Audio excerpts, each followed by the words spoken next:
While German marques had an undeniable role to play in shaping motorsport in the latter half of the 20th century, when it comes to Germany and motor racing, there is one very human face that stands above them all.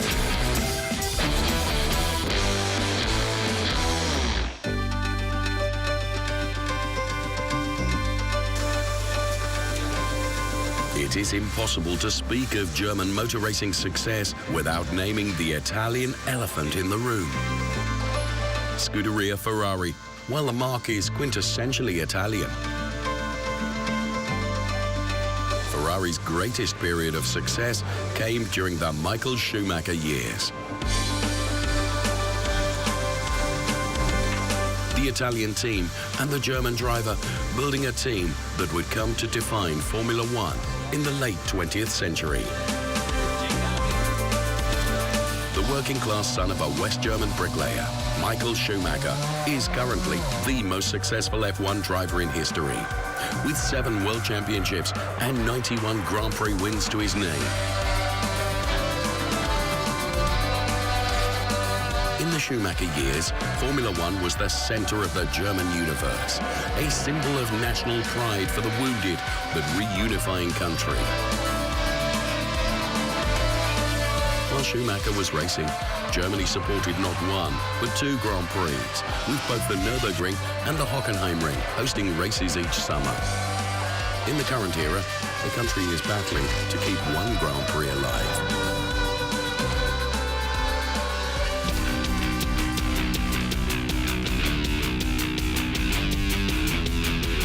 The current big success story in German motorsport is that of Mercedes in Formula One, having returned to the sport as a race team in 2010, following 6 decades with limited involvement, predominantly as an engine supplier. The Mercedes-AMG Petronas F1 team has collected 5 consecutive drivers and constructors' championships and is on course to make it 6 doubles this year. Despite their dominance of Formula One, however, Mercedes have not triggered the same national pride that Michael Schumacher did during his years racing for Ferrari. Mercedes are not alone in failing to generate excitement for the sport. 4 consecutive world titles for German driver Sebastian Vettel did little to boost audience figures of the German Grand Prix in the first half of the current decade. As a consequence, both German Grand Prix found themselves to be at risk, with the Nürburgring holding its last F1 race in 2014. The Hockenheimring is currently fighting for its future. Following the Dieselgate scandal that shocked the automotive world in 2015, the German motoring community undertook a sharp pivot to electric. Mercedes and Audi strengthened their involvement in Formula E, the electric single-seater series.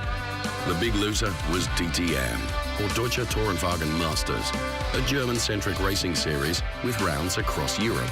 Born in its current guise in the year 2000, DTM is an international competition of touring cars that has been called NASCAR with a German accent, although fans of the series call that an unfair comparison.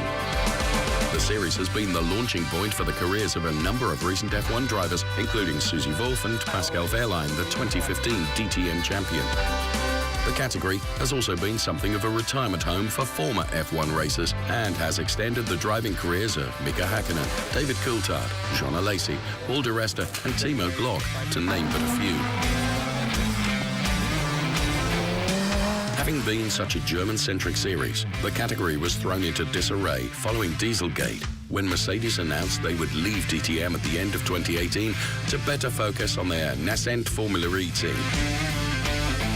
Both Audi and BMW considered following suit, but remain in the championship for the current season, with Audi powering 4 teams and BMW 3. For 2020, BMW have stated their intention to field an additional team, but with the 2019 season still ongoing, their efforts are concentrated on the championship fight. In Formula E, the German battle is between BMW's American-registered BMW I Andretti Motorsport and Audi. Both teams have been involved in Formula E since the series' founding, with Audi running the Audi Sport Abt Schaeffler team. The future brings with it Mercedes and Porsche, both of whose factory teams will enter the sport at the start of the 2019-20 season, which begins on the 22nd of November in Saudi Arabia. At present, Mercedes is represented by HWA Racelab, who managed the Mercedes team in DTM, and did the same in Formula E during the 2018-19 season, paving the way for the full works effort in Season 6. Porsche have no current representation on the Formula E grid. Whether the future of German involvement in motorsport will continue to be electrically powered remains to be seen. The global automotive industry, both road and race, is still spreading its bets, investing in both electric and hybrid technologies, while work to identify the best replacement for the internal combustion engine continues. So much is yet to be written. Germany came to define the automotive world of the 20th century, but whether or not Germany will remain an industry leader in the world of the connected vehicle is a debate for the future. With technology companies as varied as Dyson and Google branching out into automotive, the motoring shape of the years to come has yet to be defined.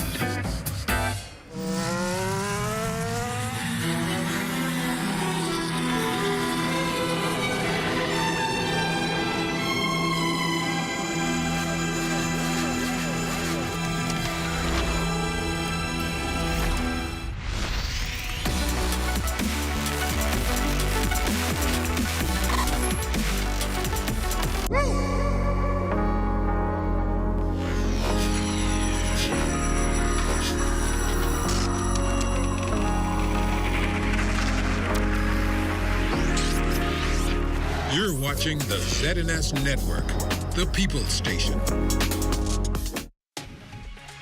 Coming up in the news, a number of Bahamians honored during a special ceremony in the nation's capital. Plus, a traffic fatality claiming the life of a youth pastor on the island of Abaco. And Member of Parliament for North Abaco weighing in on the demolition of domes on that northern island. The Bahamas Tonight, the Northern Edition, starts now. This is the Bahamas Tonight, Northern Edition.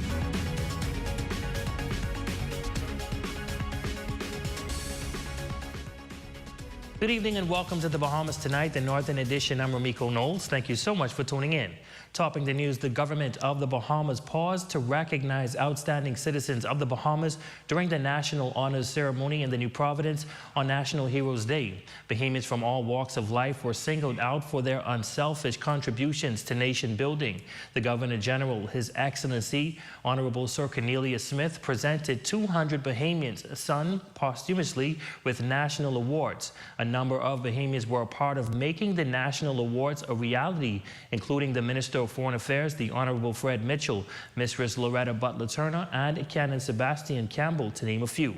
The Prime Minister, the Honorable Philip Davis, addressed the ceremony on behalf of the Bahamian people.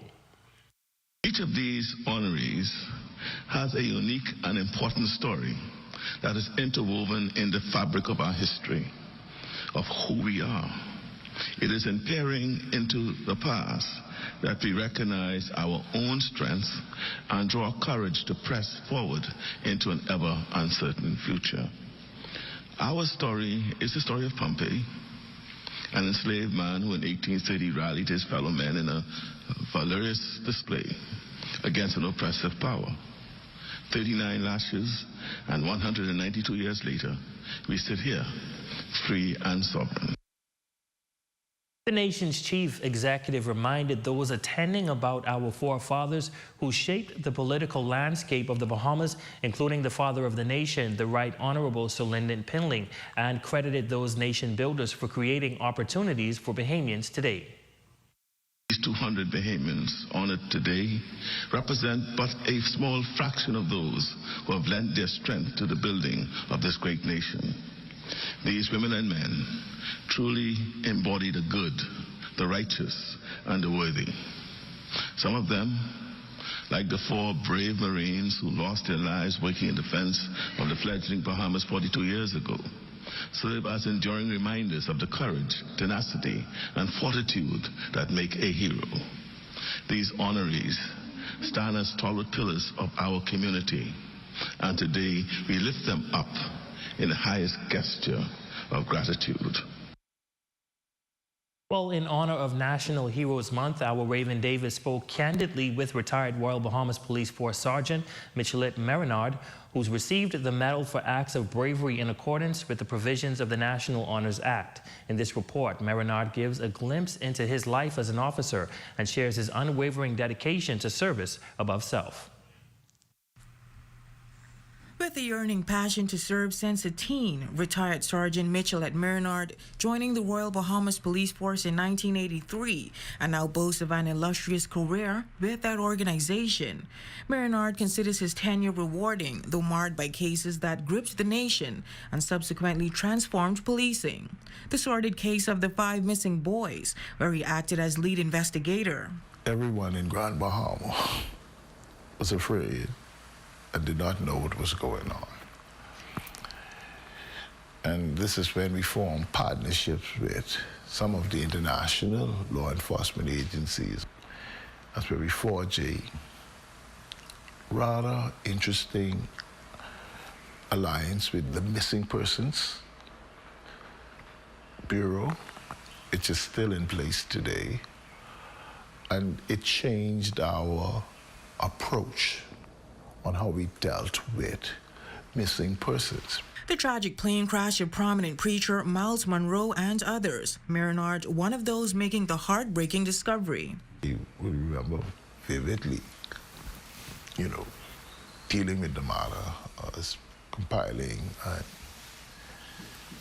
putting the search team together of the wreckage and the recovery of all the bodies that were on the plane. And a life-threatening experience while serving as aide-de-camp for the late Eugene Newry, former Bahamas ambassador to the Republic of Haiti.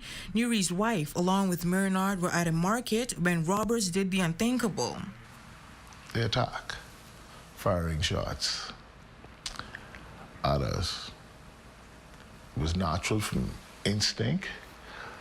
But my first thing was to cover her. She was on the outside. I would have covered her by putting my body over her. But he says those incidents made him the man he is today, and he's no stranger to accolades. A wall in his home decorated with plaques symbolizing a lifetime of achievements. And this year, he received the National Honor for Acts of Bravery. Those kind of matters helped me to understand service to country. And I think I learned what is dedication.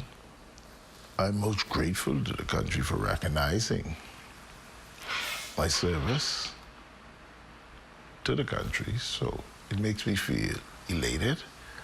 And after 39 years of dedicated service to this country, Marinard giving sage but yet simple advice to young and aspiring officers. He says they must be receptive to training. For the Bahamas Tonight, the Northern Edition, I'm Raven Davis.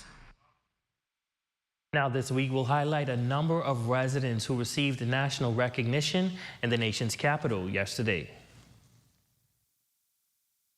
Well, police on Abaco are investigating circumstances surrounding a 2-car collision that has claimed the life of an adult male on the SC Boodle Highway on Sunday, October 9th, around 8 o'clock. The identity of the man has not been released as yet. Simone Davis spoke with the family in this report. He was definitely, I'd say, the best father in the world. That's how Leandra Thompson describes her father, Pastor Leroy Thompson, who was tragically killed in a car collision in North Abaco on Sunday, October 9th. Leandra recalls hearing her sister's harrowing screams in their home the night they received a call informing them about the accident that left them fatherless. My sister got a call from somebody that was on the scene, and the person would have said, oh, well, they were frantic. Everybody, was frantic at that time, and they would have thought that they were in a car accident. And I was laying down, about to go to sleep, and I heard my sister scream, and she wouldn't stop screaming. I thought, maybe she just was laughing, but it was actually her screaming, and she wouldn't stop. So that's when I knew it was bad news. What made this incident even more heart-wrenching is that Leandra's mother, Lorene, was also in the car with her father as they left a church service at Zion Baptist. She was seriously injured and is currently at the Princess Margaret Hospital fighting for her own life while mourning her husband's death. She is currently in hospital at PMH, and she's actually awaiting surgery for 2 fractures, one in her arm and one in her leg. And at this time, we're actually trying to get persons to donate blood because she has that surgery pending now. Leandra remembers her father as the life of the party, a great role model and a loving father. He was more like the life of the party. When he walk in, he's going to make you laugh.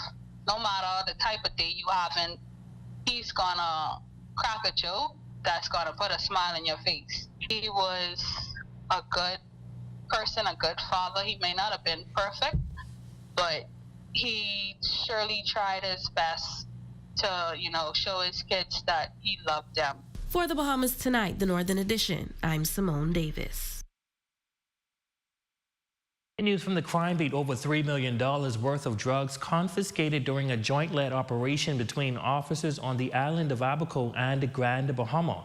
Preliminary reports reveal that around 12 noon this past Friday, officers attached to the Operation Restoration, acting on intelligence, executed a search warrant on a business establishment on Sherlin-Bootle Highway, Marsh Harbor.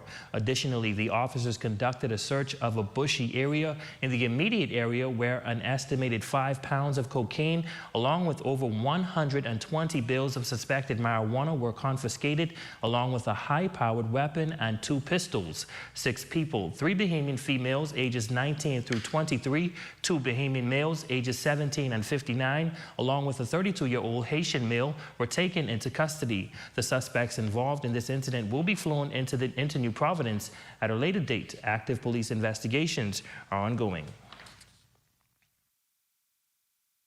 Well, a missing persons bulletin has been issued by police for a resident of 8 Mile Rock. Police say they need your help in finding 28-year-old Shaquille Hakeem Ferguson of Hepburn Town, 8 Mile Rock. The young man stands 6 feet tall, weighs 190 pounds, dark brown complexion, short dreadlocks, slim built with dark brown eyes. He was last seen in a dinghy boat in the area of Lovers Beach, 8 Mile Rock, clad in a gray Hanes brief and a multicolored scarf around his waist. If you see him, please contact police at 911, National Crime Prevention Office at 302-8430, or Crime Stoppers at 352-1919. Well, over the years, the Rand Memorial Hospital's morgue has presented several challenges for health officials. A contract has been issued and renovations are currently underway. Administrator Jessica Cartwright says it is a project that they are excited about, and she believes Grand Bahamians will be pleased once it's complete. She notes that they are seeking to construct a more dignified facility for the deceased and for those viewing their loved ones. When I came to Grand Bahama, there was another project that was ongoing. You may have heard the government speak to the contract for the renovated morgue.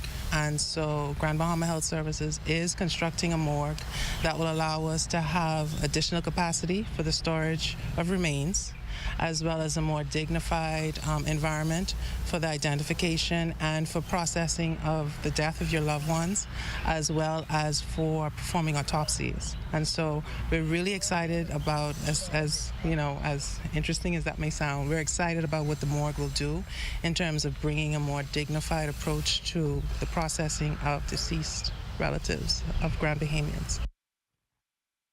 After securing a 30-year lease to reopen Solomon's Fresh Market on York Street in downtown Freeport a little over a year ago, AML Foods president and CEO Gavin Watchorn is optimistic about the new location on Grand Bahama. While there were some major setbacks in the last few months, as contractors had trouble getting the necessary supplies to complete the project, Watchorn says they were prepared for it and developers eventually received the supplies needed to resume construction. It's coming along great. It's beginning to look like a store. I'm not going to tell you when it's opening because we still have A little bit of time to go, but everything is delayed these days, so we don't want to give a date and then find out we have delays coming now. But work is beginning to ramp up there, so soon. The AML Foods president says at this time there is no opening date for the new Solomon's Fresh Market branch, but he can confirm that contractors are near completion. Developer had some challenges getting equipment that they needed to put in, some significant delays on that. But on our side, no, we've done this quite a few times, so we know what to do. Some delays here and there, but most of the delays were the developer sourcing materials and equipment that they had to put in place. Well, weeks after the government made a decision to demolish the temporary domes on Abaco, the process is still in progress and occupants are still seeking assistance as they move out of the domes. Member of Parliament for North Abaco, Conch, says while the government's decision was not to inconvenience residents, it is a touchy situation. Simone Davis reports. The demolition process to destruct the domes on Abaco began just 1 month ago and 2 years after about 34 domes were constructed on the island to temporarily assist displaced residents after Hurricane Dorian barreled the island, destroying thousands of homes. Member of Parliament for North Abaco, Conch, giving an update on those domes, noting that the situation is unfortunate and Abaconians should have never had to experience it. Presently, I know the domes were being demolished. I understood that it was hard. My view on the dome is it's a position we should have never been placed in. Since the beginning of the demolition exercise, distressed residents occupying those domes made a plea for help as they feared homelessness and questioned where they were going to live next. They also claimed that the demolition was sudden and short notice. Conch describes this entire ordeal as a very emotional situation. Honestly, the dome is a really touchy situation because how do you tell a person who really needs somewhere to stay that it's not safe to be here, and our vision is to improve your conditions. The North Abaco MP says he understands that the demolition of the domes was not to inconvenience the occupants, but to push toward providing them with better living conditions. I just want to go on record to say that the demolition of the dome is not an attack on Abaco. It's this government position to empower and better the lives of Abaconians because we truly believe Abaconians deserve better. However, despite the dome fiasco, Conch confirmed that residents are still receiving assistance as they relocate. I had the opportunity to speak to one of the residents who remained in the dome. The condition isn't the best. However, she was coping. I don't know the deadline. I'm not aggressive to the deadline when we would complete the demolition process. I understand that there are still assistance being afforded the residents who remain in the dome. Back in September, the Office of the Prime Minister addressed those who criticized the move by the government to demolish the domes in a statement suggesting that they lacked full knowledge on the purpose of those temporary homes. For the Bahamas Tonight, the Northern Edition, I'm Simone Davis. And when we come back, we have highlights on this year's Conch Festival. Stay with us. The Bahamas Tonight, the Northern Edition, is back right after this.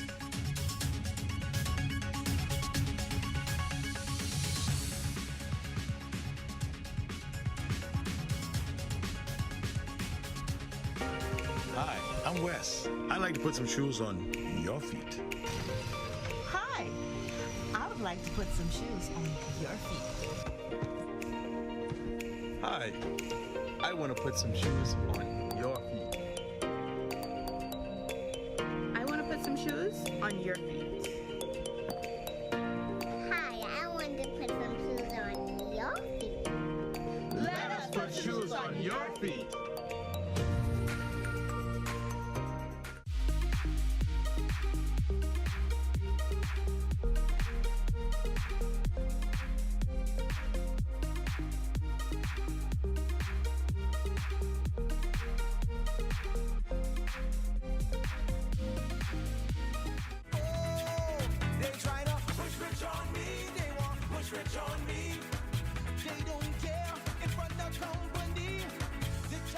The King of the North is back. Power 104.5 FM. Your number one news team covering the North.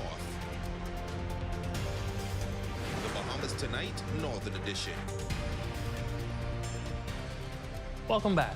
The Ministry of Youth, Sports and Culture pausing to show gratitude to the many youth leaders across the island for their invaluable contributions to youth development. Church, civic and government leaders, including Minister for Grand Bahama, the Honorable Ginger Moxie, along with the families of recipients of the ministry's National Lifetime Achievement Awards, enjoying a youth conference and breakfast reception at the Pelican Bay Resort. The Grand Bahama minister expressing thanks to attendees for taking on the bold mandate to serve. Minister of Youth, Sports and Culture, the Honorable Mario Bolag, during a video presentation, also commending the leaders for their commitment.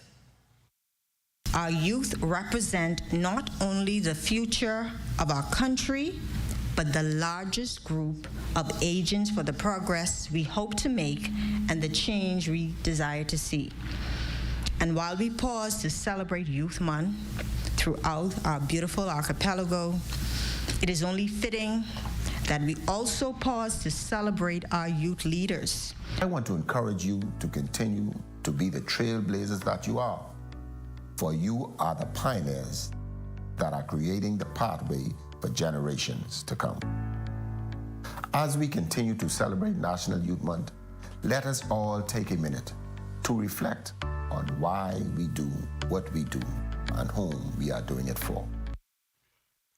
Now those trailblazers all smiles as they took center stage to be presented with plaques symbolizing a token of the ministry's appreciation. Youth Programs Coordinator Carla Brown-Roker stating that the event was reunifying. Many of us have not seen each other in person for quite a while, and today we also honor 6 outstanding pioneers in youth work this morning, and so this is so important. Well, the 50th anniversary of the Conch Festival, certainly the draw the festival committee anticipated on National Heroes Day. After a 3-year hiatus, scores of residents and visitors turned up in high numbers for the golden anniversary of the island's longest-standing festival, which was put on pause over the past 3 years due to Hurricane Dorian and the COVID-19 pandemic. As Shane Stubbs reports, the beloved community was thrilled to have the festival back and better than ever.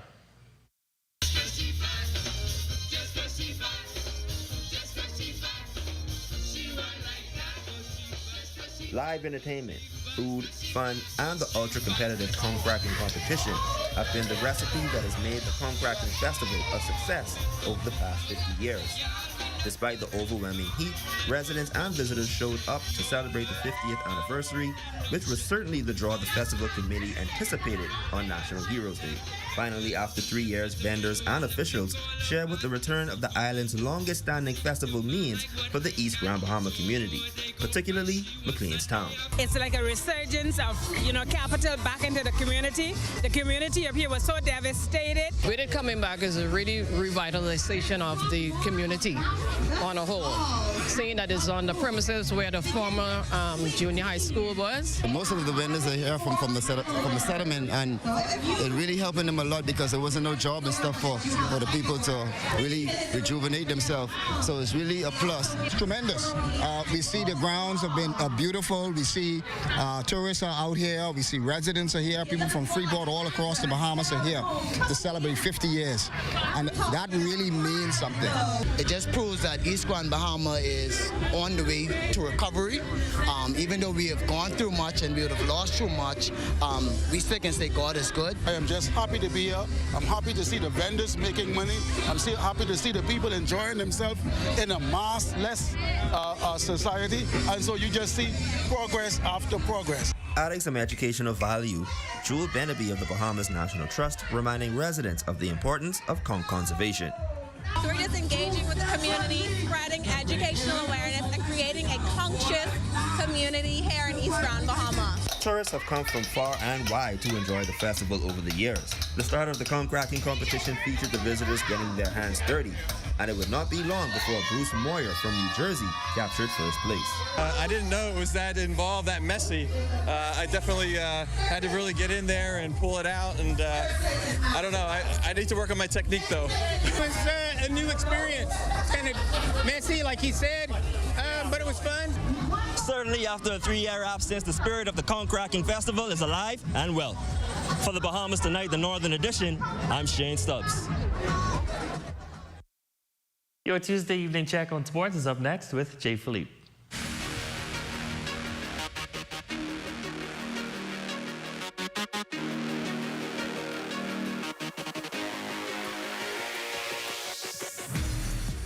Good evening, I'm Jay Philippe and welcome to sports. It was a long, busy holiday weekend. We do have some highlights from Monday Night Football, also high school volleyball, but let's begin with softball.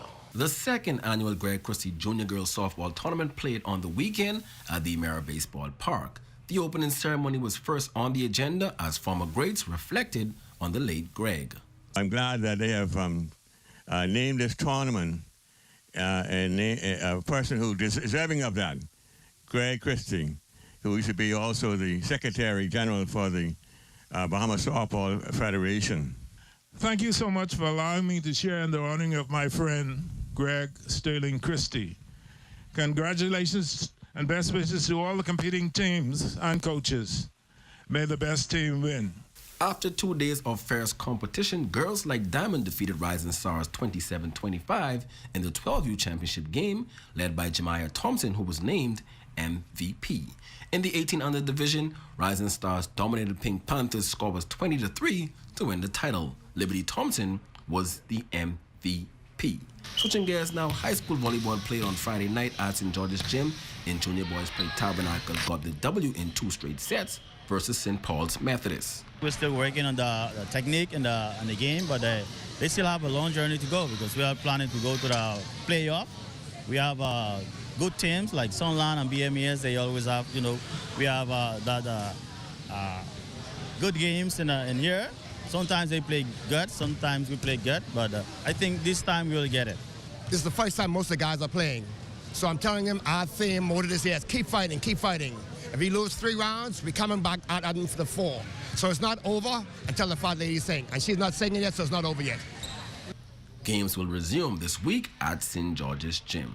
And finally in sports, Monday Night Football game was a physical one, however, meeting for the first time in 2022.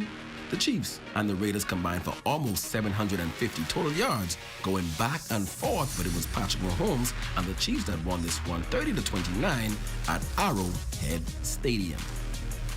And that's a quick check on sports. I'm Jay Philippe. Be blessed. My name is Janelle Mizik, coming to you with an energy efficiency tip from GBPC's Smart Home. Let's discuss cooking. There are 3 main types of stoves that the majority of our customers use: gas, ceramic, or induction. A gas stove will produce a flame, while a ceramic stove has a heating element that produces a red light and will heat up the circular region of a stovetop. For an induction stovetop, the best pots to use are ones with magnetic bases. For all stoves, the best pots to use are ones with flat bases so that the heat can spread evenly. Induction stovetops will only heat the magnetic base of a pot. In fact, you can place a piece of paper onto the stovetop and it will not burn. A gas stove certainly heats faster as it produces an instant flame, while an induction stovetop takes a little longer as the electromagnetic current increases. This doesn't mean that a gas stove cooks quicker.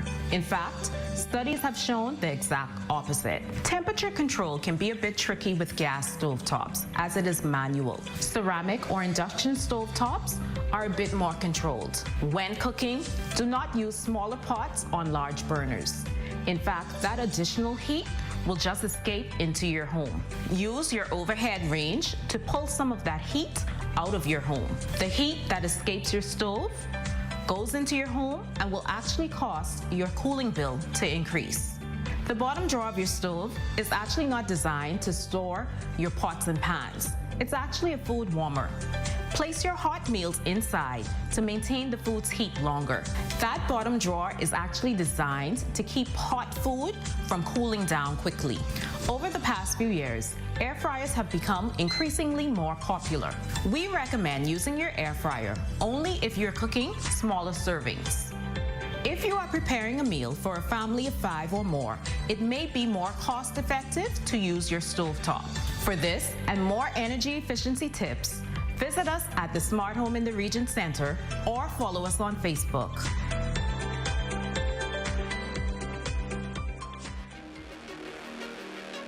Freeport this Thursday, October 13th. Head over to Shape Me at their new location in the Lucayan Shopping Plaza and enjoy 25% off from 5 p.m. to 8 p.m. as you sip and shop. Have the following supplies on hand at the start of the hurricane season. A minimum 3-day supply of water, which provides 1 gallon of water per person per day.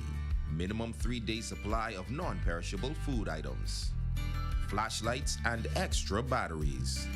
A battery-powered radio to receive broadcasts that will keep you informed of the storm. A first aid kit. A 7-day supply of any prescribed medication. Don't be caught off guard this hurricane season. Be prepared. Your #1 news team covering the North. The Bahamas Tonight, Northern Edition.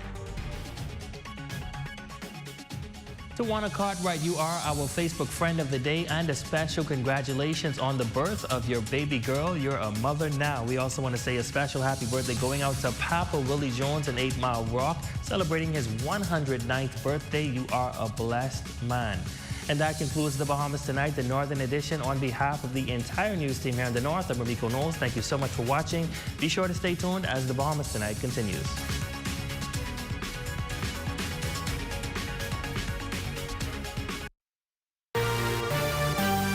Coming up in the Bahamas Tonight, the National Report, claims of a crime crisis debunked. The deployment of officers to neighboring TCI defended. A high-profile trial reopens. And local NBA stars hit the hardwood for preseason action. The Bahamas Tonight, the National Report, starts now. ZNS News is linked up by BTC. Whether it's chatting, gaming, content creating, or working smart to get things done, link up to stay connected with BTC. Good evening, everyone. I'm Akush Lapinder, and this is the Bahamas Tonight, the National Report. Thanks for tuning in. Crime, as well as the economy and climate change, to feature high on the Prime Minister's national address this evening. His first since assuming office last September, the Honorable Philip Davis will detail the progress made over the last 12 months, the existing challenges, and how they will be addressed pressing ahead. The Prime Minister has acknowledged that while these are difficult times, the country is up against crime, inflation, blacklisting, and the ever-present threat of COVID-19. He has never been more hopeful about the change his administration can make happen. The national address airs live here on the ZNS News Network beginning at 8 p.m. Well, on the issue of crime, be he the victim or the perpetrator, one young man after another has been killed here in the Bahamas. Still, the man shouldering much of the task of keeping the country safe disagrees with the notion that the Bahamas is in a crisis. Needless to say, he is concerned. But we won't be able to stop all the murders from occurring, but we're just asking the young men to put down their weapons. Commissioner of Police Clayton Fernandez responds to reporters in the face of the country's troubling crime rate that has been marked by an increasing number of fatal shootings in recent days. The latest, the slaying of a 40-year-old man at the farmers market, Blue Hill Road.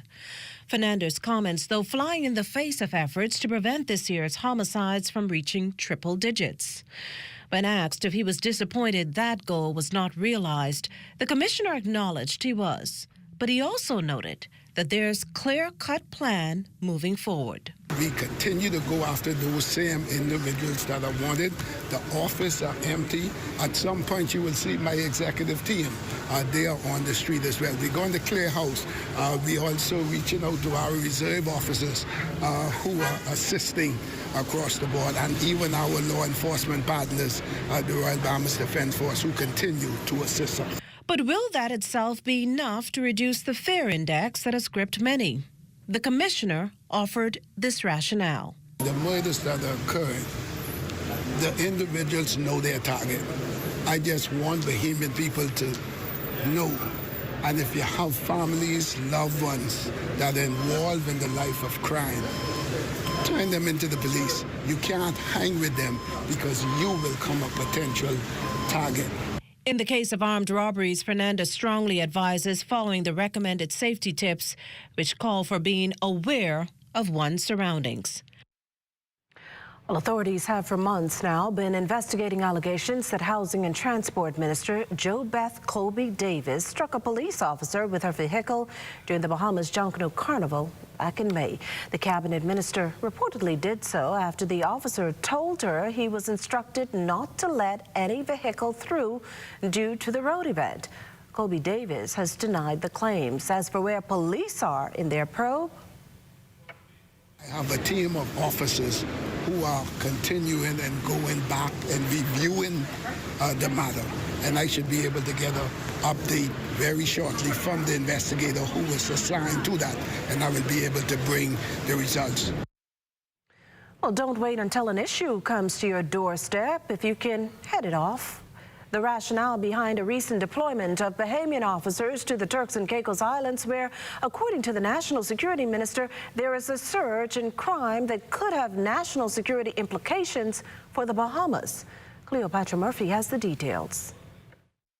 Minister of National Security, the Honorable Wayne Munro, is defending the decision to have some 20 police officers sent to Turks and Caicos to assist that country with a ballooning crime problem, when with 107 murders already recorded for the year, the Bahamas is facing its own challenges. Joint operation. Crime is multinational. We sent 20 officers and 2 of our gun-sniffing dogs to Turks and Caicos. If anybody knows the history of the Bahamas and Turks and Caicos, they would know how easily people from Turks and Caicos move back and forth. Free National Movement leader Michael Pintard has been critical of the move, calling on government to explain the rationale amid the concerning bloodshed at home. But Munro insists crime is multinational. We have, for national security reasons, not been explicit. And I see the leader of the opposition doesn't seem to understand that if I tell you all what the officers are there to do, we're also telling the criminals what the officers are there to do. So I don't grasp how they did national security, but how we do national security is we do not arm our enemy with information. So you can be assured, the Bahamian people can be assured, that it's the Bahamian national security interest that's being addressed by our officers in the Turks and Caicos. Expressing concern for the level of violent crime in the country, Munro says Bahamians need only look at Haiti, which he says is a failed state in terms of policing. If anyone thinks that that doesn't impact the Bahamas, then they don't have a sufficiently broad view of our national security interests. The minister insists when Defense Force vessels based in Inagua look for overdue vessels, many are from Turks and Caicos. That is how easy it is for them to come up the chain with guns, with drugs, with persons who may be malintended. As for the situation at home, Munro says government is expanding resources available to police officers and has increased vehicles. It is looking to increase weapons and has also added to manpower. For the Bahamas Tonight, I'm Cleopatra Murphy. From the overnight crime beat, a holiday social ends with one man in hospital and another with minor injuries. The incident reportedly unfolding around 3 p.m. Monday. Police say it was around that time that a group of men were gathered at the rear of a Florida Court Robertson Road home when a 32-year-old, allegedly armed with a handgun, got into an altercation with another man. Reports are that the two wrestled for the weapon, resulting in the 32-year-old being shot to the upper body. At last report, he was in stable condition in hospital. As for the other man, the 23-year-old Eastern New Providence resident was grazed. According to the police, he refused medical treatment. We can also tell you that over 170 live rounds of ammunition and 9 weapons were seized, and 14 suspects, 9 men and 5 women, arrested during Operation Ceasefire. The operation involving officers of the Criminal Investigation Department, Drug Enforcement Unit, and the Abaco District for 7 days, ending Monday, October 10th. Well, 3 days and counting as police continue the hunt for Kevon Brown, the man allegedly behind the shooting death of the mother and son killed on Sutton Street, Camp Road Friday morning. Brown, who was being electronically monitored for serious crimes, has been on the run since then. Again, Brown said to be a 33-year-old with brown skin and slim build.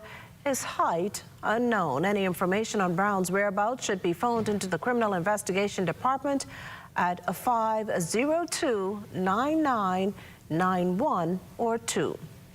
Well, with tourism stakeholders already warning of the potentially devastating impact crime can have on the country's top industry, the nation's leader and his deputy are giving their take on whether the sector is in jeopardy. Cleopatra Murphy has more. Despite surging crime in the country that has homicides for the year already surpassing the 100 mark, Prime Minister the Honorable Philip Davis says he does not expect it will impact tourism. It's a concern President of the Bahamas Hotel and Tourism Association, Robert Sands, expressed after the U.S. State Department updated its travel advisory last week, urging Americans to exercise caution due to crime in the country. Because it is a contained issue that we have with crime, and hopefully we are dealing with it effectively. Hence, I don't think you'll see any downturn in tourism because of that. Deputy Prime Minister and Minister of Tourism, Investments and Aviation, the Honorable Chester Cooper, responded to the BHTA President's concern, noting that any crime is bad for the country and tourism, and all Bahamians must make an effort to manage it. A crime against a Bahamian is horrific. A crime against a tourist is simply a stupid thing to do. In effect, what we would be doing is biting the hand that feeds us. I said during the budget debate, 60 cents out of every dollar that we get comes from tourism. Cooper says it's mind-boggling that anyone would want to hurt the industry so crucial to the country's economy. I'm calling on Bahamians everywhere to assist the police, assist the Ministry of National Security in terms of managing and curtailing and the reporting of criminal elements in our community. I am satisfied, though, that in relation to the travel advisory itself, that it does not escalate the alarm, so to speak, for travelers to the Bahamas. Further, the minister says the Level 2 travel advisory that has not been escalated refers to crime on New Providence and Paradise Island. For the Bahamas Tonight, I'm Cleopatra Murphy. The 9 jurors who will decide the fate of accused murderer Donna Vasili selected earlier today from a pool at Ansbacher House. The jury selection officially commencing the high-profile trial of the woman who stands accused of murdering her husband, Australian millionaire podiatrist Philip Vasili, at their Old Fort Bay home back on March 24, 2015. Vasili is represented by attorneys Katie Knight, KC, Damian Gomez, KC, and Owen Wells. The matter will be heard before Senior Justice Bernard Turner.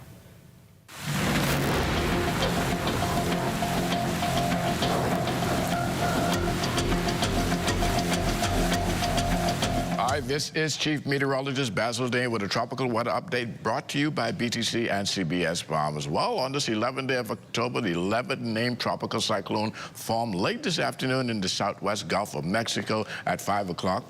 Carl was some 125 miles to the west of Veracruz, Mexico. Carl is moving towards the northwest at 6 miles per hour, and we expect that trend to continue into tomorrow when it will take a turn more towards the west and then towards the southwest before making landfall on Mexico Gulf Coast sometime late Thursday night or early Friday morning.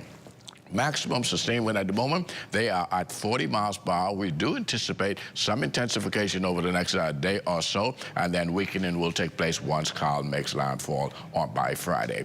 And elsewhere in the tropics, a tropical cyclone is not expected over the next 5 days. The reason for that, we now have the presence of that Sahara dust covering much of the eastern Atlantic, and that will prohibit any kind of development. And statistically, it is normal for this time of the year that the shift in focus of development takes place now in the Gulf of Mexico and very close to the Bahamas. So we'll keep our eyes on this part of the basin over the next couple of days and keep you posted. This has been a Tropical Weather Update brought to you by BTC and CBS Bahamas.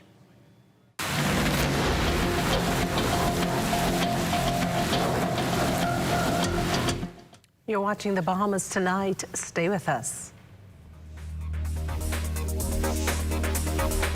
Limited Shell, fueling journeys that matter. We are a leading Bahamian bank, one of the largest publicly traded companies on BISX. Our measure of strength is our growth and performance, with over $1.7 billion in assets. We remain committed to serving the interests of our shareholders, staff, clients, and communities. The confidence to lead. The performance to remain. We are Commonwealth Bank, leader in personal banking services.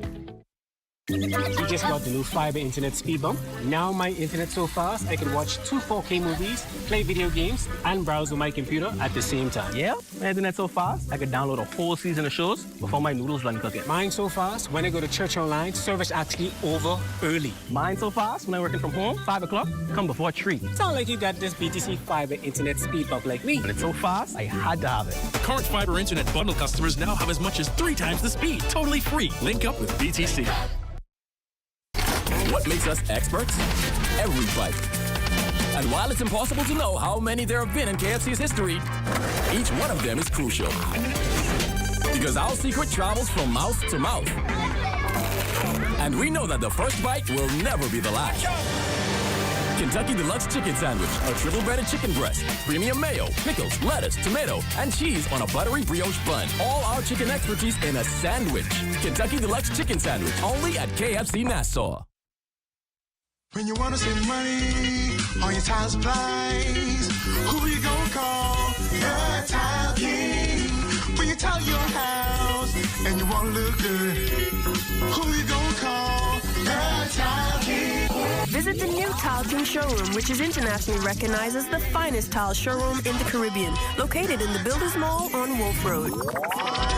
The Tile King. Who you gonna call? The Tile King. Tiles on everything.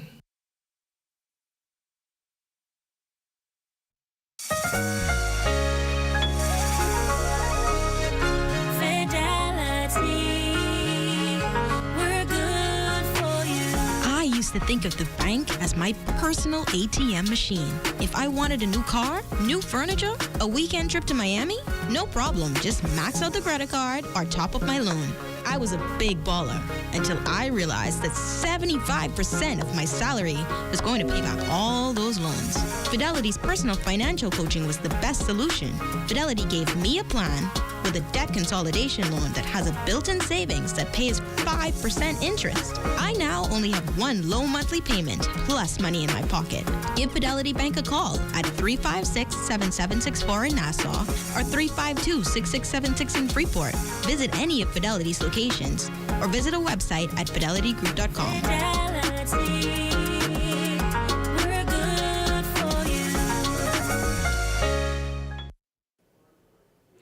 Brace yourself for an overhaul of the education system. An announcement to this end coming today with the Education Minister disclosing key initiatives to address long-standing challenges exacerbated by the COVID-19 pandemic. Carla Palmer has the story. Minister of Education, the Honorable Glenys Hannah Martin, says she has every intention to advance the country's educational system to benefit all of the nation's children. Testing for learning loss, in addition to its psychological social fallout, is well underway. And we expect that to be adjudicated by colleagues, cabinet colleagues, very shortly, so that we are able to test and ascertain the levels of learning loss. And all of the research is showing that many children globally have suffered from psychological impacts as a result of the isolation and all of the challenges that came with virtual learning and shutdowns and et cetera. And we have formed a committee, and that committee has now made recommendations as to how we can evaluate children at risk and create interventions. Her blueprint to progress, she disclosed, involves several assessments to guide her and her team, having already pinpointed specific areas such as attendance. Curriculum reform is also being analyzed, with the grade-level assessment test GLAT results over the past 10 years now under review. More closely reviewing GLAT results as they happen, grade 3 and grade 6, and so that we can have interventions. Because what we are seeing is some challenge in literacy for many of our young people. And when they speak about social promotion, this is one of the things they're talking about, that there are challenges, but the child keeps moving through without an appropriate, solidified intervention. We're going to intervene. And even if it's in high school, we're going to intervene. We don't want any of our children leaving a Bahamian high school without being able to adequately read and write. Additionally, Bahamian history will also be prominently featured in that curriculum upgrade. This Davis administration has made a decision that we are going to create a history text that allows our young people to understand the journey of its people, which is the Loyalists, it's the crossing of the Middle Passage, it is the journey of pain, it is the road of liberation, it is the story of independence, and on and on. And this text is underway and well underway. And we are expecting that in the next several months, we will be able to produce a new, first time ever, history text for our young children, our young people. And this is designed for the BGCSE. While a review is underway of the high school diploma due to the concerns surrounding it, Minister Hannah Martin noted her goal is to underscore the notion that education is everybody's business. She detailed town meetings on the matter scheduled for this week, beginning at Anatole Rogers High School on Wednesday, C.I. Gibson on Thursday, and Queen's College on Friday. And then we'll move into Grand Bahama next. But we are hoping that by December, we will be able to make an accurate assessment of the high school diploma. Holding true to its mission of no child being left behind, Minister Hannah Martin says special needs children will also get much needed attention, as the ministry is training a cadre of teachers to earn their master's degree in this area. For the Bahamas Tonight, I'm Carla Palmer. Well, still on education, there's a new director at the helm. Dominique McCartney-Russell officially introduced today. In doing so, the education minister thanked the outgoing director, Dr. Marcellus Taylor, for his contribution and years of service. With ongoing challenges within the education system, Minister Hannah Martin expressed confidence in the new director, whom she touted as suitably qualified and highly motivated to advance education.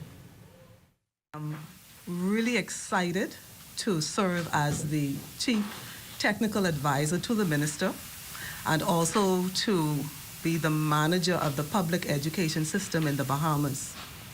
I believe that all children can learn.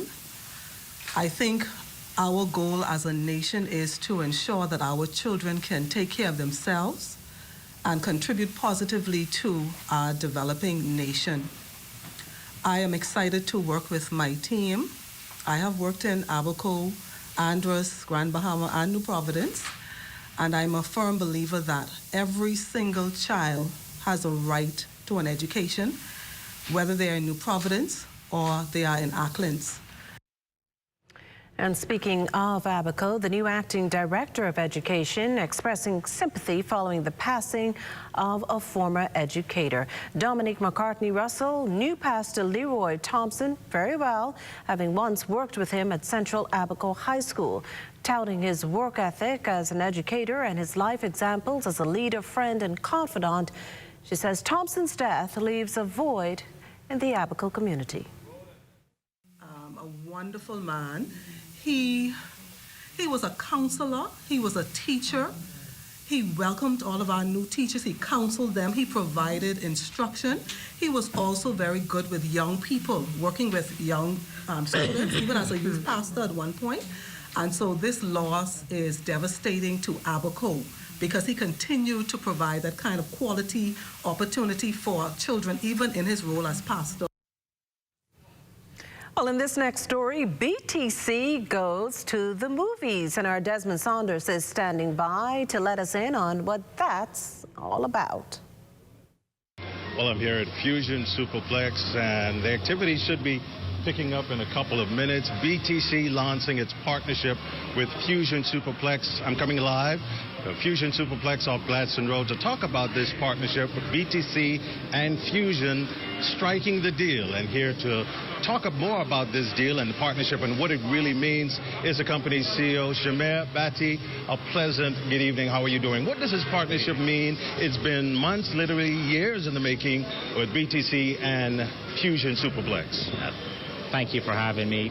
We're excited about this partnership and to formally announce it. Here tonight, we'll also unveil our BTC Lounge, where you can hang out and you can enjoy BTC connected Wi-Fi. We'll have a commissioned artist, Jamal Roll, unveil a mural, a BTC mural, and he'll sign it. We'll announce new brand ambassadors, and of course, we're going to have a cocktail reception here at the end of the night for all to enjoy, for our small, medium businesses, for our partners, for Fusion, and for BTC. So really exciting time here for what the potential of this partnership can be. Let's talk about the brand ambassadorship. You're going to be introducing several new ambassadors for BTC to promote BTC's brand, its company, its policy, and to carry and market and promote BTC all around the world. So tell us about the brand ambassadorship. So we'll announce 2 new brand ambassadors tonight, and so we'll hear a lot more about what their role and the duration, but definitely they will carry the BTC brand forward.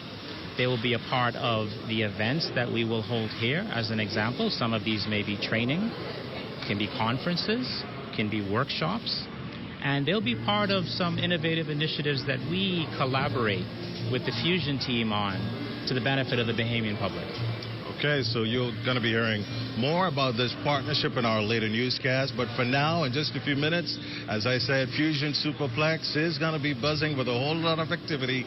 BTC announcing its partnership with Fusion Superplex. Back to you guys in the studio. Well, thanks, Desmond. Now time for the weekly poll question, and here's how it works. Listen in for the question and then log on to our website, and that's www.znesbahamas.com, as well as any of our social media platforms to answer. That's all it takes. This week's question: do you practice energy conservation to assist in reducing your monthly electricity bill? Again, the poll's final results will be aired on Friday. And as always, thanks for participating. You're watching The Bahamas Tonight, the National Report. Stay with us.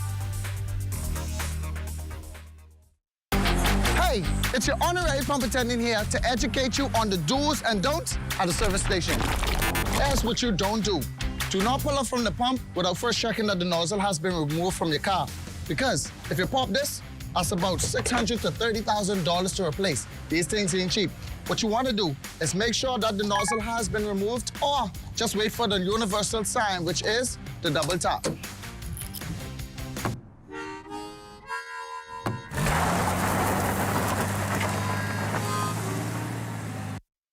The Global Learning Exchange is now enrolling students. Pursue a bachelor's or master's degree, or become Microsoft or IBM certified. Call or visit GLX today. We just got the new fiber internet speed bump. Now my internet's so fast, I can watch 2 4K movies, play video games, and browse on my computer at the same time. Yeah, my internet's so fast, I could download a whole season of shows before my noodles done cooking. Mine's so fast, when I go to church online, service actually over early. Mine's so fast, when I'm working from home, 5 o'clock, come before 3. Sound like you got this BTC fiber internet speed bump like me. But it's so fast, I had to have it. Conch fiber internet bundle customers now have as much as 3 times the speed. Totally free. Link up with BTC. Are you a contractor or new homeowner? Maybe you need a few pieces of lumber for your DIY projects. Welcome to Capital Lumber. the newest building materials company in the Bahamas, located on Parkgate Road, Nassau, helping you to maximize your savings on lumber, cement, shingles, tools, and much more. Your one-stop shop for all your building essentials. With free delivery to the mail booth, visit us today. Capital Lumber. Build strong. Having a policy with Bahama Health is more than just health insurance. It's about feeling good knowing that your health and wellness is covered. It's about the confidence you feel knowing that your card is accepted by over 50 pharmacies and 400 local doctors. It's about peace of mind, knowing that when you travel, you have comprehensive coverage and our overseas partner is just a phone call away. It's about the security you feel, knowing that you're an important part of the family. Join the family. Good to grow. Keeping you in the know. Keeping you in the know. God, it's good enough to eat, then it's good to grow. It's good enough to eat, then it's good to grow. The Bahamas Alliance for Animal Rights and Kindness, better known as BARC, is on the move with its efforts to spay and neuter pets across New Providence thanks to the purchase of a mobile clinic. The goal of the clinic is to reduce the homeless dog and cat population. So far, the organization has completed 3,300 spay and neuters and hopes to perform between 5,000 to 7,000 surgeries per year. Chairman of BARC, Laura Kimball. The mobile clinic arrived March 22nd, I think it was, and we've been getting that going. We were up and running with surgeries by April, and we've been moving around the communities and just figuring out everything with how to work. What makes the best location, Lowe's, has definitely been like an amazing location because we're so close to Nassau Village and Kemp Road, and just so accessible for people. Really great. And we, of course, are still continuing to work with the local vets. So we've done about 1,600 spay and neuters in this clinic, and then a total of 3,300 so far when you include all the local vets as well. So that's really, really positive. Minister of Agriculture, Marine Resources and Family Island Affairs Clay Sweeting says he's proud to support BARC's work. BARC now receives a subvention from the government to assist them with their continued work in spraying and neutering, not just here in New Providence, but in the Family Islands as well. Personally, I want to thank this team, along with the Attorney General, who is a big advocate for animal rights in this country. Always speaking with me about how we can enhance that, how we can ensure licensing of dogs, and how we can work together, not just as a ministry, but as private individuals, non-profit organizations, to ensure that we raise awareness of health, animal safety, animal cruelty in our country. Meanwhile, BARC is getting ready to host its second annual International Parkgate Golf Tournament at the Ocean Club Golf Course on December 11th. The organization hopes to raise $100,000 towards the function of the mobile clinic. For more information, visit barkbahamas.com. Keeping you in the know with Good to Grow, I'm Kendia Smith. Shell Unleaded improves your fuel economy, giving increased miles per gallon, allowing you to do more of what you really want. Special additives used in Shell Unleaded improve your engine's efficiency. So go further with Shell Unleaded. Venture out to beaches, Junkanoo, and festivals, and bring home memories that will last a lifetime. Shell, fueling journeys that matter.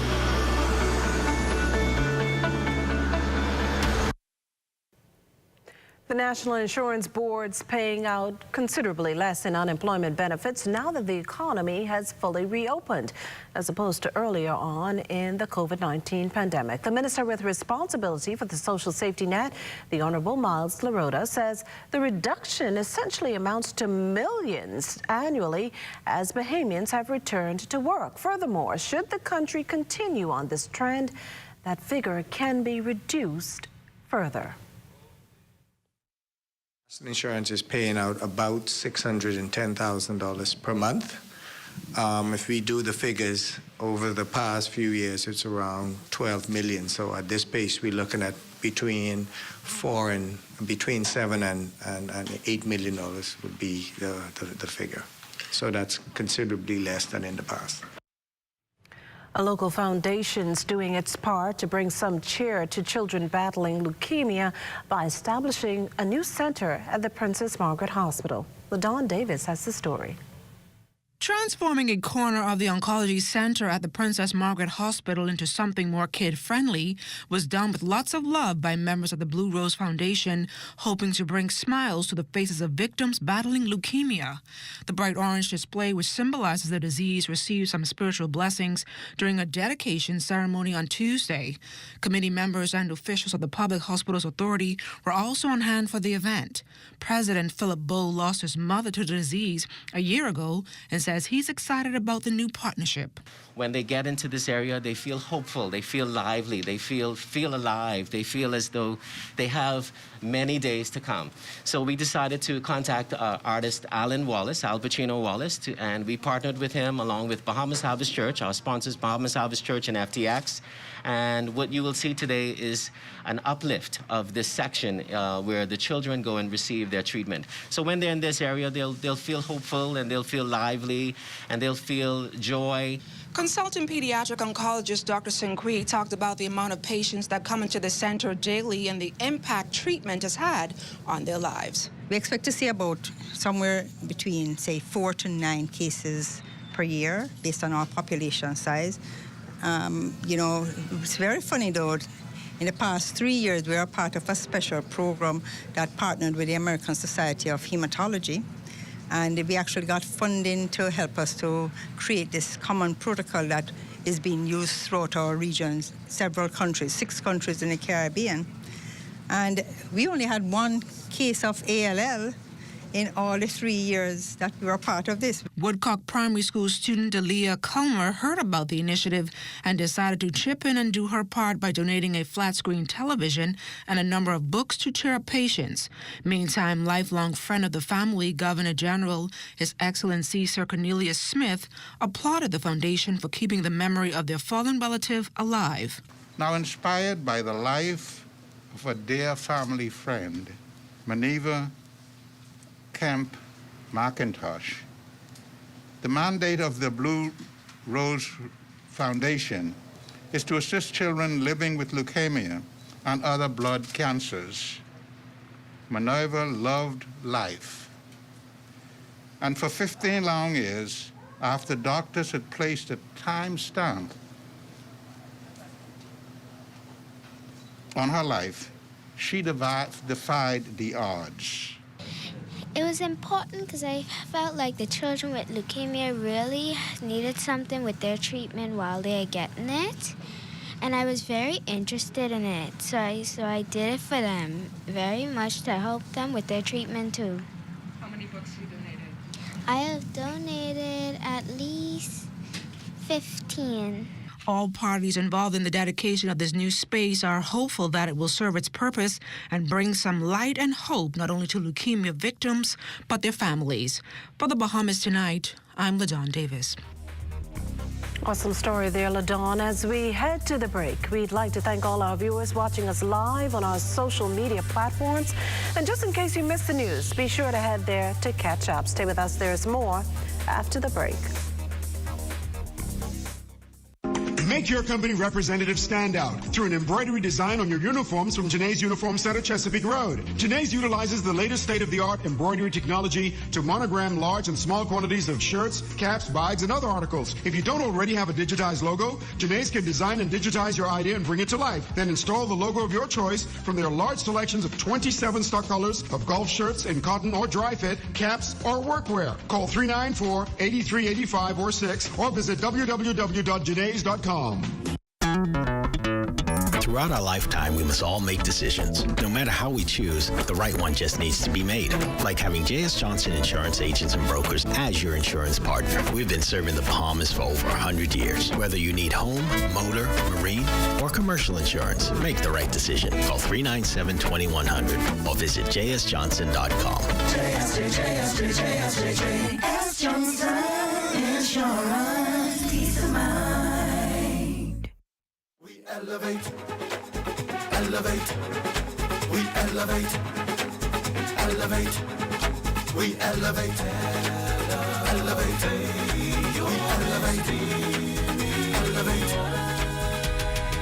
To demonstrate our ongoing commitment to education in the Bahamas, BTC just recently donated some 400 tablets to the Ministry of Education, Science and Technology. Those tablets have already been distributed to students across the Family Islands. That's correct, 400 tablets for many of the Family Islands. And what's fantastic about this is that we here in the Bahamas are teaching coding from 4th grade all the way up to 12. We at BTC believe in making assets available so that it's easier and more accessible for all of our students to learn coding, to have access to information available via the internet. And this is just a small part in that journey that we're making. Well, this is going to mean access to a child who previously did not have access. And anyone who understands the importance of this technology for learning and for just for development, human development, will know how deep the meaning is for any child that did not have one before who will receive this donation.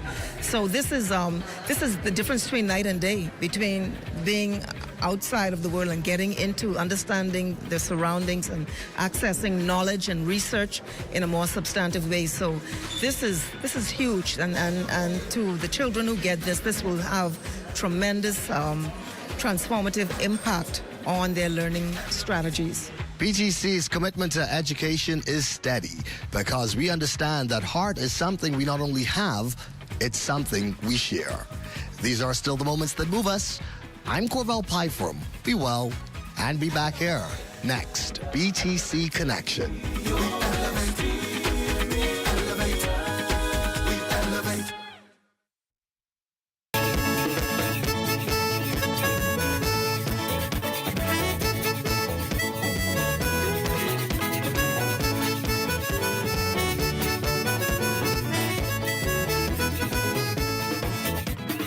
Most of the residents in the Dome City and Spring City, Abaco, have relocated. Minister of State for Disaster Preparedness in the Office of the Prime Minister, the Honorable Miles Laroda, is giving an update on the remaining residents after the government jump-started efforts to clear the area and demolish the domes officials say had mold back in September.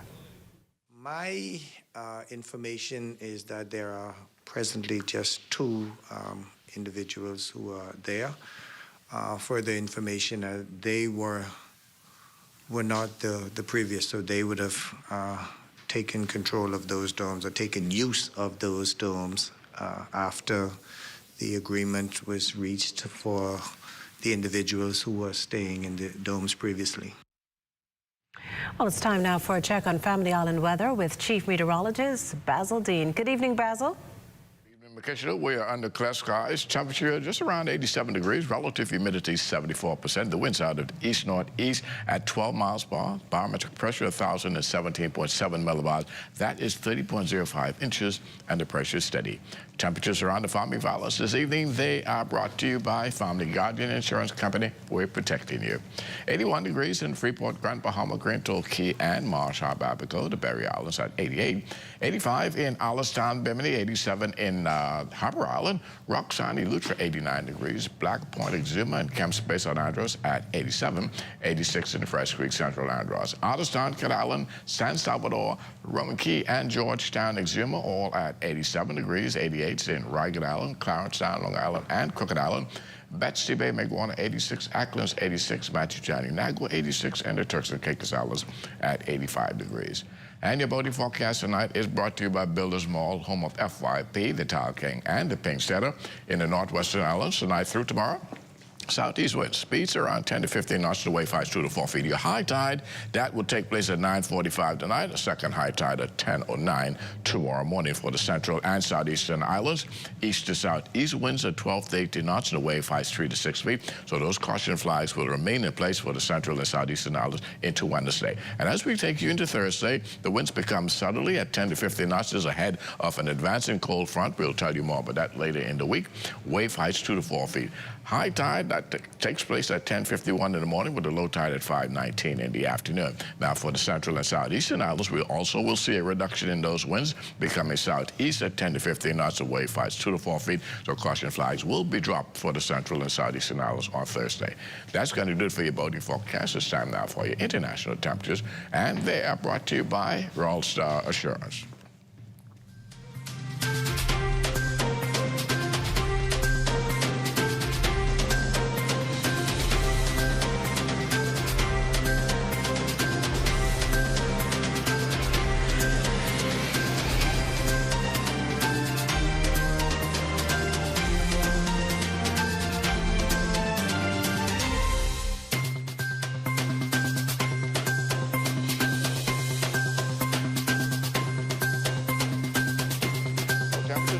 By Royal Star Assurance, but stay tuned. Your extended weather forecast is still ahead.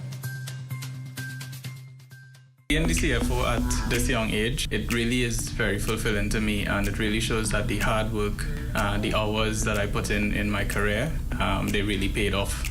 Having such young persons in such a key role really shows that the board of directors have a lot of trust in the leadership of the young people. Being committed to excellence means that you put all of your effort into whatever it is you're doing to get the best benefit out of that task or anything you're doing in life. Mario thought he could have his cake and eat it too. He almost found out the hard way that if you don't insure your home for the full replacement value, when it comes time to make a claim, you won't get the full payout. It's called the condition of average. If your $200,000 home is destroyed by a hurricane, but you only insured it for $100,000, half the value, you'll only get half of that $100,000 payout. Actually, less than that, because there's also a deductible, which will be deducted from your payout. Check your home insurance policy for the condition of average clause and ask your insurance agent or broker how condition of average would affect you. This message was brought to you by the Insurance Commission of the Bahamas, protecting the interests of policyholders. As a CEO, it really delights me, quite frankly, to have such young, nimble, agile thinkers. Their innovation and creativity is really at the forefront when they show up for work and they're fully committed. Nothing, in my mind, beats the benefit of experience. The benefit of them on our team is tremendous. To really be thinking about fiber to the home is like the next frontier of technology. Rollout across the entire new province really brings a lot of excitement and energy to our teams. And I'm delighted to be thinking about the future of the Bahamas with fiber to the home everywhere. This is ZNS Total Sports. Welcome to your Tuesday Sports, everyone. I'm Amajal Knowles, topping sports news. A pair of our Bahamian NBA stars back from the hardwood last night in preseason action. DeAndre Ayton would post 19 points and 11 rebounds, but it wouldn't be enough as his Phoenix Suns would fall to the Denver Nuggets 107-105 and drop to 1-2 this preseason. Also coming from the game, Ayton providing a bit more clarity on the relationship between him and Suns coach Monty Williams after a much-reported rift between the pair. Exclusive sit-down with Dwayne Ranking of the Arizona Republic. Ayton saying that him and Williams do indeed talk. At the end of the day, they're trying to contribute to a win. Everything is back to normal and nothing has changed. Kai Jones also seeing some action last night for the Charlotte Hornets. Jones posting 2 points and 2 rebounds in 9 minutes of action. The Hornets would fall to the Wizards 116-107 and drop to 0-4 this preseason. Jones still looking to see substantial minutes on the floor this preseason as he seeks to crack head coach Steve Clifford's rotation.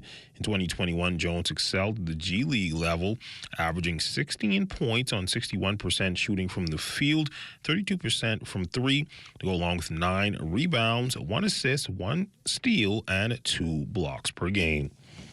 In college basketball news for Coach Yolat McPhee-McCowan and the Ole Miss Lady Rebels, they're hoping to replicate the success of last season, but that may pose a challenge with an entirely new team. There's a lot of meshing going on, and I have 2 new coaches. So that's something that we're going to just continue to do probably all season. You know, the reason why I knew last year we would get to the tournament, it was because we brought the whole team back. And so they had a whole year of meshing. So now, you know, with the cards being dealt in the transfer portal, we got to kind of speed this thing up and get it going, and we're being very intentional about that, putting the group in situations to have to lean on each other and figure out how to mesh maybe sooner than normal, and but still allowing it to be its natural flow, allowing mistakes to happen. In news from the MLB, Jazz Chisholm Jr. may not be playing in the postseason, but the Miami Marlins star second baseman will be involved in playoff festivities. MLB Network announcing today that Chisholm will serve as an on-air guest analyst for the network's studio coverage of the Division Series round of the playoffs. Chisholm is currently scheduled to make 4 appearances on the network this week. He will appear on MLB Tonight with Greg Amundsen, Sean Casey, and Harold Reynolds following Game 1 of the American League Division I Series. He will appear on MLB Tonight on Wednesday with Matt Vergasian and Yarner Alonso after Game 2 of the NL Division Series between the Phillies and the Braves. MLB Central on Thursday morning with Robert Flores and Mark DeRosa, and again on MLB Tonight on Thursday alongside Steven Nelson and Xavier Shrugs. The Umingo soccer team has been prolific in scoring in their first 2 matches of the season, was hoping for the same against the Bao Juniors FC on Sunday. The scoring just was not there in the first half. The first 45 minutes ended tied 0-0. The Mingos had scored a combined of 6 goals in the first half. The first 2 matches of the season coming out of the half, the Mingos would pick up a score in the 51st minute off a corner kick from Nathan Wells to Rodane Lamore, his first goal of the season as a Mingo. The Mingos would take the 1-0 lead. Nathan Wells' speed paid off for the Mingos in the 61st minute. Wells intercepted a lazy pass from the Baja Juniors near the penalty box for an easy, unassisted toe shot to give the Mingos the 2-0 advantage. And Lamore, though, wasn't done in the afternoon. In the 89th minute, he would field the loose ball near the center and fired the long pass to give Ricardo Walks the opportunity for a bending strike right past the Baja Juniors FC keeper. Moore picked up the assist as the Mingos went up 3-0, and that would be the final score. I was disappointed in the way the guys played today. Happy with the win. We had some freshmen step up in the second half, Rodane Lamore in particular, and RJ, who's not a freshman, but came on late and scored a big goal for us.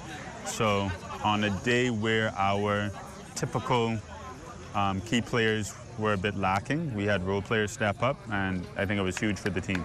For a second consecutive Bahamas Professional Golf Tour event, David Harris came out on top.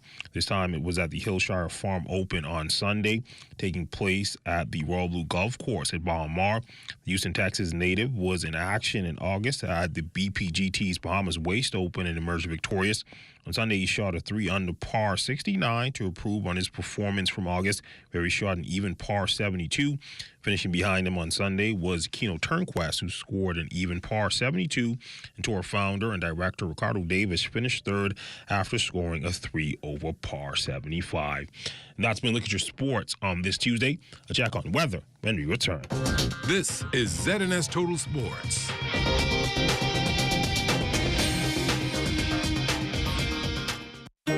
Samantha's always on point. She doesn't miss a thing. When she signs up for any insurance policy, she reads all the fine print. She knows what's covered, what's not covered, and she's aware of her deductibles. When it comes to insurance, it pays to know your policy.